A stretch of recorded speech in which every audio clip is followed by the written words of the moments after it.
Tim khusus Ditres Narkoba Polda Sulawesi Selatan kembali menangkap satu tahanan narkoba yang melarikan diri dari rutan Polda Sulsel akhir Maret lalu.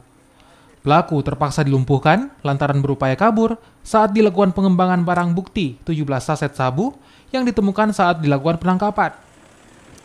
Usai dilumpuhkan, pelaku dibawa ke Rumah Sakit Bayangkara Makassar untuk mendapatkan penanganan medis.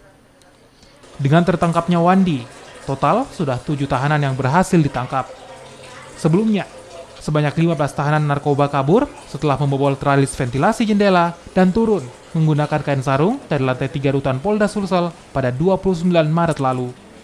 Sementara 8 tahanan lainnya masih dalam pengejaran petugas.